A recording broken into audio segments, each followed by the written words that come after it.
बीड मासाजोग येथे सरपंच संतोष देशमुख यांची अत्यंत निर्गुणपणे हत्या करण्यात आली। यानंतर आत्ताच माध्यमातून संतोष देशमुख यांची हत्या कशी करण्यात आली याचे फोटो दिसत आहेत।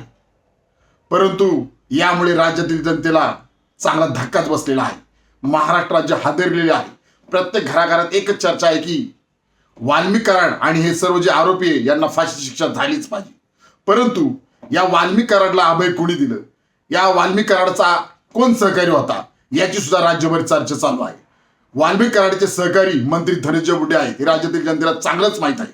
गेले कित्येक दिवस आम्ही सर्वजण मोर्चे काढून मंत्री धनंजय मुंडे यांचा राजीनामा मागत होतो, परंतु आज तागायत मंत्री धनंजय मुंडे यांचा राजीनामा झालेला दिसत नाही। परंतु आता माध्यमातून फोटो दिसत आहेत या हत्येचे। यानंतर हे सरकार जे झोपलेलं होतं हे जागे झालेलं दिसत आहे। तरी सुद्धा आता राजीनाम्याचं नाटक करताना हे सरकार धनंजय मुंडे यांच्या राजीनाम्याचं नाटक करताना सरकार दिसत आहे।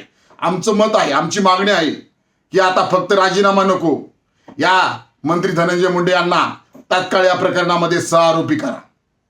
आणि पुढे जाऊन आमची अशी मागणी आहे की जे महाराष्ट्र राज्यामध्ये स्वतःला न्यायाचार्य म्हणवते नामदेव शास्त्री यांनी मध्यंतरी आरोपींची मानसिकता तपासायला हवी अशी त्यांनी एक वक्तव्य केलेलं होतं।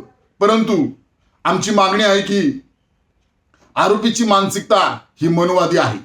कारण छत्रपती संभाजी महाराज यांना सुद्धा मनुवादी माणसाच्या लोकांनी पकडून दिलं होतं अनाजी दत्तोने आणि त्यांना हत्तीच्या पायाखाली दिलं होतं।